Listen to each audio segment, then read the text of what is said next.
So in today's episode, I'm going to make this cheap Octavia vRS look a lot worse. So there's that common saying, you need to break a few eggs to make an omelette, and that's exactly what I'm going to do with this car today. So if you've been watching the series, you'll know the paintwork's not very good. Stuff like this wing here, it's dinted. I don't have a clue what's happened there, if I'm honest. It's a little bit rusty in places. It's not very good, so we need to put a new wing on it. The bumper fits terrible, and there's imperfections and scratches all over it. Not only that, it's been butchered to fit an intercooler, so I want to make this look a lot better. I'm not going to be able to make it perfect, but I can make it a lot better. Also, little things like this back wheel arch, let it down. And things like this bonnet edge here. Stone chips, rust all over it. Nothing serious, but it just doesn't look good. So my plan for today is to replace the wing, whip the bumper off, sort it out a little bit, and then get rid of some of the rust and treat it with primer. And then in a future video, I'll paint it all. So the first job I tackles is back wheel arch.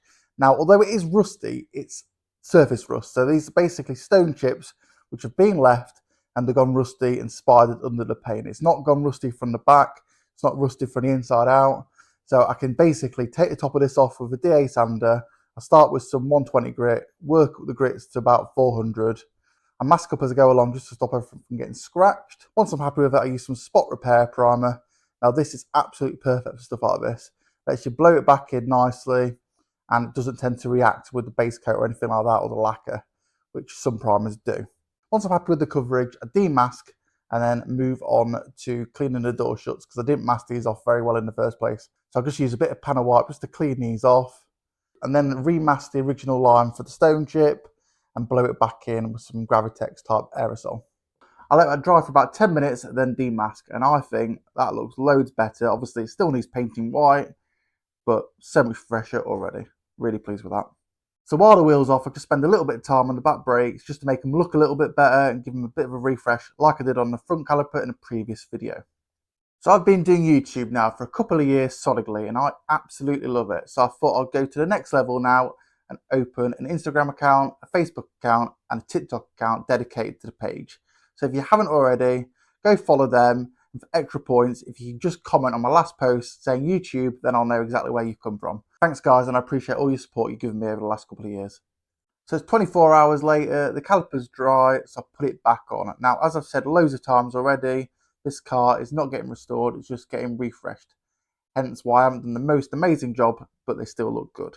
Now the back end's done, I shift my attention to the front end. So I start by removing the arch liner. Now this is held on with a few taut screws. And then there's another plastic liner which goes between the door shut and the wing. It's held on with 10mm screws. This comes out quite easily. And I remove the side repeater followed by the rest of the 10mm screws holding the wing on. Now they're all out, I need to take the front bumper off.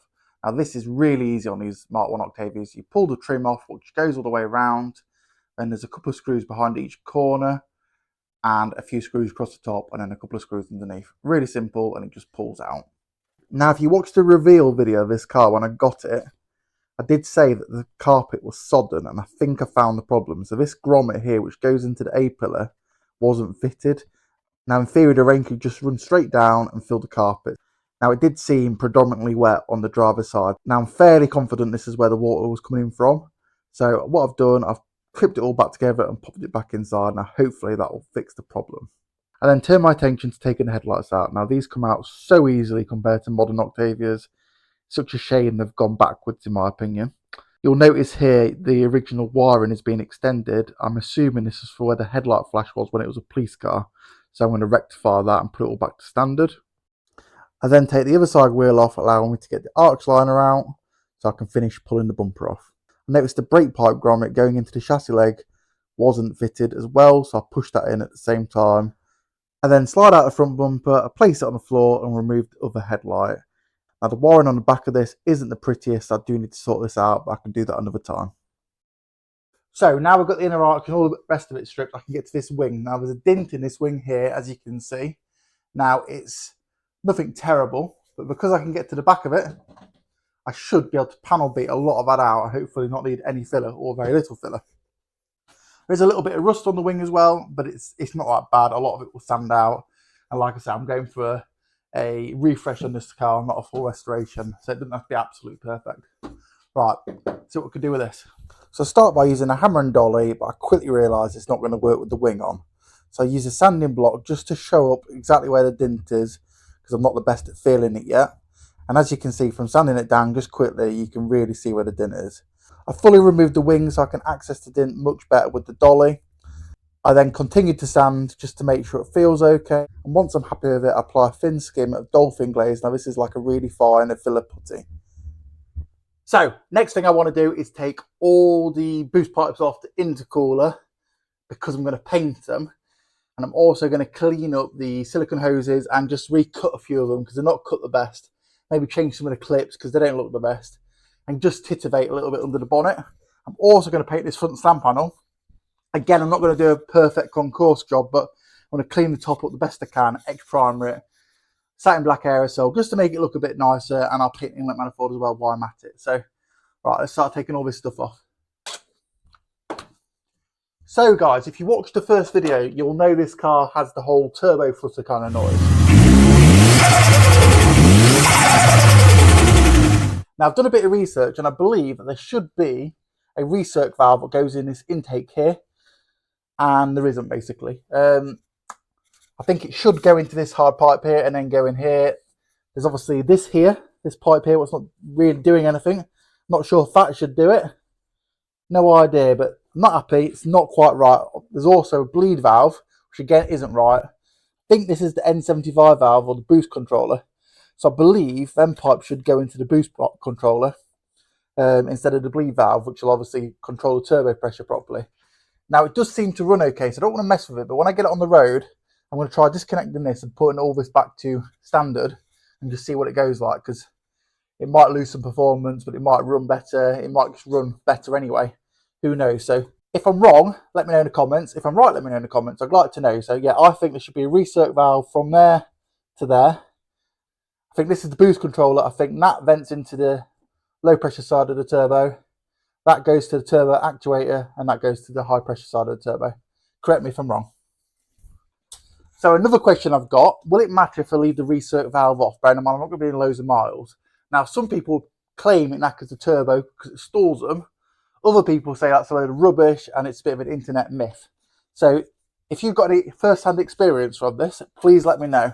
I don't want you heard it in the pub kind of comments. I want facts, people who've actually tried it. Right, let's get these manky pipes off. So I start with the elbow that comes out the high pressure side of the turbo. I then remove the offside section which goes into the inlet manifold, and then the lower offside section which then goes into the intercooler. And then pull off the near side pipe. This goes up to the elbow which comes out the high pressure side of the turbo. All the pipe clips are completely different. Some of them are really manky, some of them are actually quite nice. They're all fitted terribly, they're all catching on things, so I'm glad to get rid of this setup and fit it properly. The intercooler's fitted just as badly, but it does come off quite easily, and I can remake the brackets and make it better. What I do find strange about this car is it's got some really nice quality parts on, but just a lot of them haven't been fitted that well.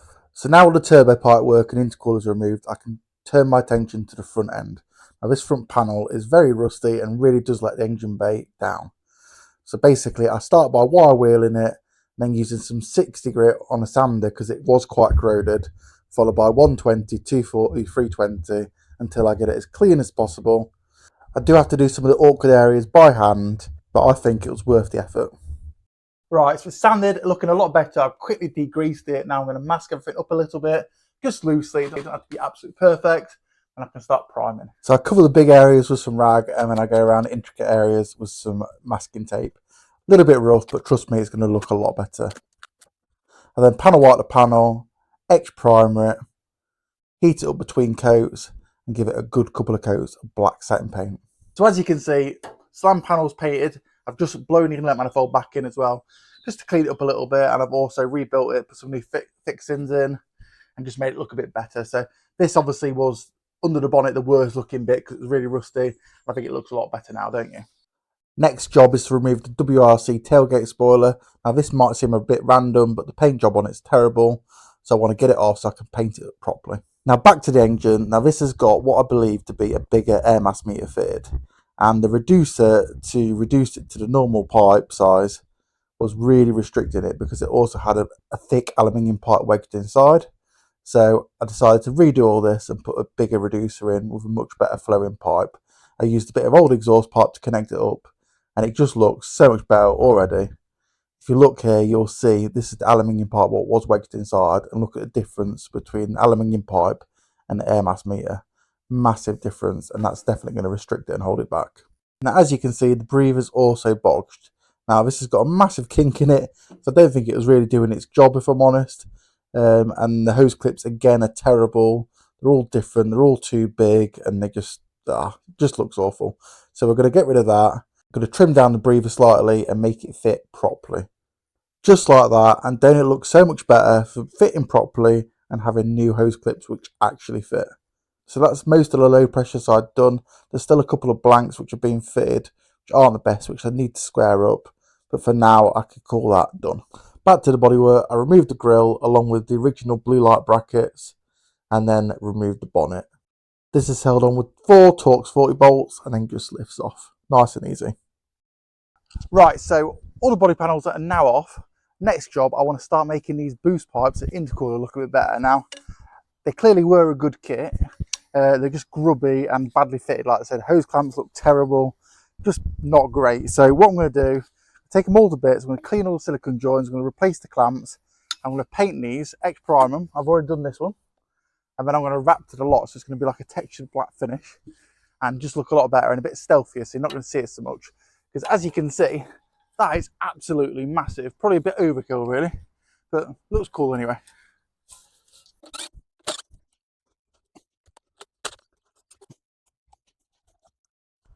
And if you look at this part, that's a really good example. So it looks like it's been cut with a hacksaw or something and then just snapped off and left.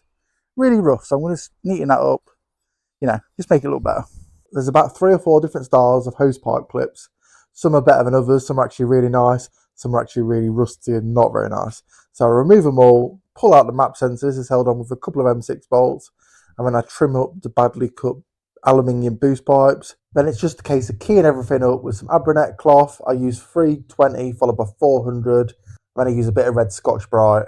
I give everything a good degrease and then a good couple of coats of X primer. And then finally it's onto the Raptor. Now this is a 2-part paint, so you need to pop the bottom of the aerosol, give it a really good shake, and once you're done with it, that's it, the can's knackered. You can't use it again. After 20 minutes it goes off. Right, now everything's painted, turn my attention to these silicone hoses. Now as you can see, they are all very grubby. Some of it's muck, some of it's oil. So I've got some hot soapy water, I've got some wheel cleaner. I give everything a good coat of wheel acid, and then I use hot soapy water and elbow grease. Now they don't come up perfect, but they do look a lot better, and most of the grime's gone. And I'm really pleased with the boost pipes and intercooler. They look so much better, and it gives a really nice performance finish. Right, so I've just nicked the air filter off the Nova, as it's actually a 3-inch inlet instead of a 2.5-inch inlet, so this should flow better and perform better. Engine bay is looking a lot better, the slam panel's looking a lot better, all the body panels are off, so I think we're going to wrap the video up there. So in the next Octavia episode, we're going to get all the body panels painted in body colour, we're going to blow in the back arches, we've had the wheels powder coated, so they've just gone away because they weren't in the best condition, so we're going to get them on, get the intercooler fitted, all the pipe work, and start putting it back together. And then on the exterior, it's going to look pretty much finished. And then we're going to start tackling the interior. Now that's a whole new episode. So if you haven't already, hit the like button, hit the subscribe button, leave a comment below. And if you want to, don't forget to look at my other social pages and leave a comment saying YouTube, so I know exactly where you come from. Stay tuned for more. See you later. Bye-bye.